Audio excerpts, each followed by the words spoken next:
Hello and welcome to the lesson on limiting and excess reactants. This lesson is very much tied in with the study of the moles and Avogadro and those equations, so do watch those videos first. So a couple of those core concepts from the previous lessons on moles. The first one, recognising that the big number in front of a compound is the number of moles. And the second one that we're going to be using that equation again, looking at moles, molecular mass and mass. Just an additional word, just recognise that please the molecular mass, if it was an element you were looking at, so it was saying what's the mass of copper, you would be looking at the relative atomic mass. Whereas if you are looking at a compound, so what is the mass of copper oxide, you'll be talking about the relative formula mass. Realistically, there's not a lot of difference in it, just recognising that elements and compounds are going to be slightly different. Numbers are going to be the same though. So I just wanted to pause a second and look at this rather strange word, stoichiometry. It's not one that we talk about much in class. It's one that we've studied, but we haven't really used the word. So in case you have seen it elsewhere and you're freaking it out, it is on the syllabus. It does mention stoichiometry, but all it means is a calculation of quantities or ratios in chemical equations. And what that simply means is, looking at this example here, I could say, looking at that example, if I wanted to make aluminium oxide, I would need a 4:2 ratio of aluminium to aluminium oxide. So if I wanted to make 2 moles of aluminium oxide, I would need 4 moles of aluminium. Likewise, I could say I would need 3 moles of oxygen molecules to make 2 moles of aluminium oxide. And that's useful because it tells us what quantity of everything that we would need, how many reactants or what quantity of reactant would I need if I wanted to make a certain amount of product. So in industry, that's very much going to be about money and efficiency. So for example, it says here, if I wanted to make 100 kilograms of aluminium oxide, I can use the ratios to ensure I have enough reactants without running out. So if I ran out of a reactant, that would become a limiting reactant. I haven't got enough, it's stopping me from making any more. Or I don't want to have any left over, and that would be called in excess. I don't want any left over because that's a waste, and in industry, waste is money.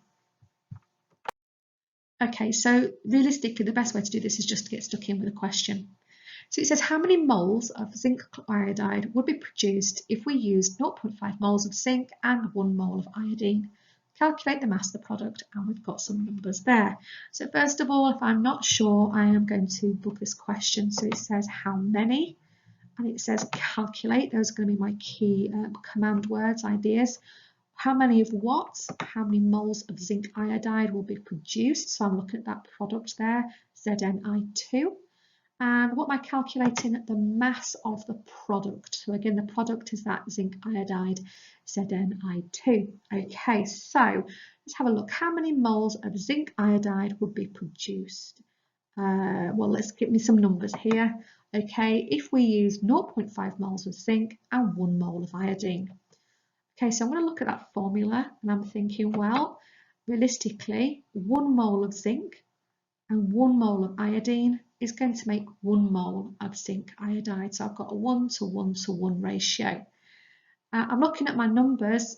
I've got 0.5 moles of zinc and 1 mole of iodine. So actually I'm going to ignore the iodine. I've got enough iodine. That's not going to limit me. My 0.5 moles is my limiting reactant here, isn't it? There's not enough of it to make a whole mole of zinc iodide. So realistically, 0.5 moles of zinc can only give me 0.5 moles of zinc iodide. It doesn't matter how much iodine I've got. I'm limited. I'm stuck by the amount of zinc.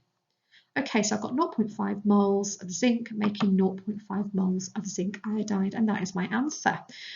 Okay, so if I'm bugging the question, I have box command words, I have underlined key ideas. I'm going to go back. How many moles of zinc iodide would be produced? I have that. Oh, hang on a second. calculate the mass of a product. Silly me, nearly lost some marks there. So mass of a product, I'm looking, well, I've got moles, I've got masses, oh, I've got some atomic masses. I'm definitely using this equation, aren't I? Mass of a product is going to be molecular mass times the moles. Do I have a molecular mass? No. Can I work it out? Of what? Zinc iodide? Yes. I've got an atomic mass of zinc there, an atomic mass of iodine. I've got 2 iodines and 1 zinc, so it's going to be 139. I've got 0.5 moles from my previous answer. Bish bosh boom, type it into the calculator, and my answer is 159.5 grams because we are talking about a mass. Don't forget your units. Okay, hopefully that was relatively logical for you. Let's try another one. Okay, so pause the video and have a go at this for yourself. Jot down some notes, see how you do.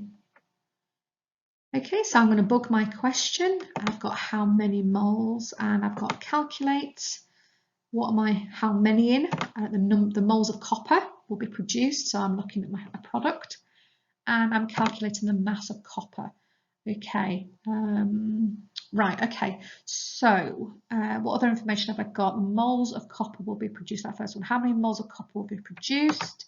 Right, I've got 0.75 moles of copper sulfate and 1 mole of magnesium. So if I look at my equation, the ratios there, I've got 1 to 1 to 1 to 1. That's nice and easy, isn't it? So 1 mole of copper sulfate and 1 mole of magnesium makes 1 mole of magnesium sulfate plus copper. So realistically, if I've only got 0.75 moles of copper sulfate, I cannot make 1 mole of copper, can I? I'm limited again. I've got 1 mole of magnesium, so that's not a problem, but I am limited by my copper sulfate. So 0.75 moles of copper sulfate is going to give me 0.75 moles of copper. Brilliant. Okay. Again, going back to my question, it asked me to calculate the mass, which is this equation here. Mass is relative formula mass by times moles. Do I have relative formula mass? No. Can I work it out? Yes. No, I've got it there. 60, because it's just an element. 63.5 times a 0.75, giving me an answer of 47.625 grams. Okay, so very similar to the previous one. Let's try an exam question. Okay, if you can do this, guys, you have got this solved. This was a high question, so the highest of the high questions. If you're not sure, take it one step at a time. Write down what you think you can. Get as far as you can. Write down some ideas because it's worth about 5 marks. Okay. Okay, so let's have a look. So I'm going to book my question. I don't have any command words, but what is the closest I get there. So what is what? The maximum mass of magnesium sulfate. Okay, so magnesium sulfate is here. Okay, and I've got here, which could be formed when 6.72 grams of magnesium carbonate is reacted with sulfuric acid. So I've got magnesium carbonate, which is here. Okay. So mass, I'm not sure. Okay, let's go with the equation. Right, here's the equation. I know I'm going to be using this because it's talking about mass. I've got an equation, I can work with moles. I don't have any formula mass, but I can totally use my periodic table. Right, so, well, let's go. Mass is molecular mass times moles. Do I have a molecular mass for magnesium sulfate? No. Can I figure it out? Yes. So magnesium, so 1 magnesium, 1 sulfur, 4 oxygen. I'm using the equation there, guys. 1 magnesium, 1 sulfur, 4 oxygen. Add that up, it gives me 120.4. Do I have the number of moles? No.